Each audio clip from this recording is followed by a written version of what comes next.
നമസ്കാരം. റാഫ്റ്റ് ഫുട്ബോളിലേക്ക് അവർക്കും സ്വാഗതം. വിനി ജൂനിയറുമായി ബന്ധപ്പെട്ട് റൂമറുകൾ പടച്ചുവിടാൻ പല മാധ്യമങ്ങൾക്കും വലിയ ഉത്സാഹമാണ്.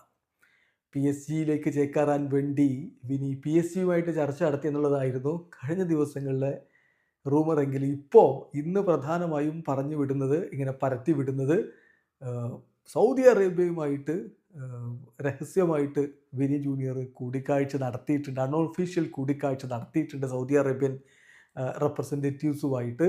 ചരിത്രത്തിലെ ഏറ്റവും വലിയ ഒരു ഓഫർ അദ്ദേഹത്തിൻ്റെ മുന്നിലേക്ക് വെച്ചിട്ടുണ്ടെന്നൊക്കെയാണ് പലരും വാർത്ത കൊടുക്കുന്നത്. എന്നാൽ യഥാർത്ഥത്തിൽ വിനി തന്നെ കഴിഞ്ഞ ദിവസം കാര്യം ക്ലിയർ ചെയ്തതാണ്. താൻ ഇവിടെ ഉണ്ടാകും, റയൽ മാഡ്രിഡ് തൻ്റെ വീടാണ്, നീണ്ടകാലം അവിടെ നിൽക്കാൻ ആഗ്രഹിക്കുന്നു എന്ന്.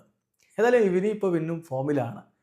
അല്ലെങ്കിലും യുവേഫ ചാമ്പ്യൻസ് ലീഗിൻ്റെ നോക്കൗട്ട് ഘട്ടമെത്തുമ്പോൾ വിനിയുടെ കോൺട്രിബ്യൂഷൻ ഇല്ലാതെ ഏതെങ്കിലും കളികൾ കടന്നു പോയിട്ടുണ്ടോ? ആകെ ഇതുവരെ അദ്ദേഹം കളിച്ചതിൽ ഒറ്റ നോക്കൗട്ട് മത്സരത്തിലാണ് ഗോളോ അസിസ്റ്റോ ഇല്ലാതെ കടന്നു പോയിട്ടുള്ളത്. നോക്കുക, അയാക്സിനെതിരെ അദ്ദേഹത്തിൻ്റെ അസിസ്റ്റ്, അദ്ദേഹത്തിൻ്റെ നോക്കൗട്ട് മത്സരങ്ങൾ ഓരോന്ന് പറയുകയാണ്. അയാക്സിനെതിരെ നോക്കൗട്ട് മത്സരം അദ്ദേഹം കളിച്ചപ്പോൾ അസിസ്റ്റ് ഉണ്ടായിരുന്നു. മാഞ്ചസ്റ്റർ സിറ്റിക്കെതിരെ അസിസ്റ്റ്, അറ്റ്ലാന്റിക്കെതിരെ അസിസ്റ്റ്, ലിവർപൂളിനെതിരെ 8 ഗോളുകൾ. 2020-21 ചെൽസിക്കെതിരെ കളിച്ചപ്പോഴാണ് ഗോളോ അസിസ്റ്റോ ഇല്ലാതിരുന്നത്. പിന്നെ അടുത്ത കളി പി എസ് ജിക്കെതിരെ അസിസ്റ്റ്, വീണ്ടും ചെൽസിക്കെതിരെ 2 അസിസ്റ്റുകൾ, സിറ്റിക്കെതിരെ ഗോള്, ലിവർപൂളിനെതിരെ 1 ഗോള്, പിന്നെ ലിവർപൂളിനെതിരെ ഗോളും അസിസ്റ്റും, ചെൽസിക്കെതിരെ 3 അസിസ്റ്റ്, മാഞ്ചസ്റ്റർ സിറ്റിക്കെതിരെ 1 അസിസ്റ്റ്, ലീപ്സിഗിനെതിരെ മാഞ്ചസ്റ്റർ സിറ്റിക്കെതിരെ ഗോളാണ്.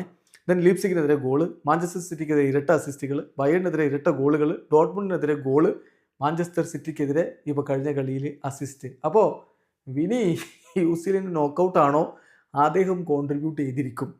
മാത്രമല്ല എംബാപ്പയുമായിട്ടുള്ള തൻ്റെ കണക്ഷനെ കുറിച്ച് അദ്ദേഹം പറയുന്നുണ്ട്. അവർ connection is very good on and off the pitch. കളിക്കളത്തിനകത്തും പുറത്തും ഞങ്ങളുടെ ബന്ധം, കണക്ഷൻ വളരെ മികച്ചതാണ്. ഇങ്ങനെയുള്ള ടോപ്പ് പ്ലെയേഴ്സിനോടൊപ്പം കളിക്കാൻ കഴിയുമ്പോൾ കാര്യങ്ങൾ കൂടുതൽ ഈസിയാകും. It took some time for Kylian to adapt but he is doing great now എന്നാണ് വിനീഷ്യസ് ജൂനിയർ പറയുന്നത്. അപ്പം വിനിയും എംബാപ്പയും ഒക്കെ അവിടെ ഹാപ്പിയാണ്, അവർ തമ്മിൽ നല്ല കണക്ഷനുമാണ്. അപ്പോൾ ഇനി ഇത്തരത്തിലുള്ള റൂമറുകൾ പടച്ചുവിടുന്ന ഒരർത്ഥവുമില്ല. റയൽ വേറെ ലെവലിലേക്ക് മാറിയിരിക്കുകയാണ്. പിക്കിംഗ് അറ്റ് റൈറ്റ് ടൈം, അതാണിപ്പോൾ എംബാപ്പയുടെയും വിനിയുടെയും ഒക്കെ കാര്യത്തിൽ ഈ സീസണിൽ സംഭവിക്കുന്നത് എന്ന് വേണം പറയാൻ. വീഡിയോ അവസാനിക്കുന്നു. ഫുട്ബോൾ ലോകത്തെ കൂടുതൽ വിശേഷങ്ങളുമായി റാഫ്റ്റ് ടോക്സിൽ എത്താം.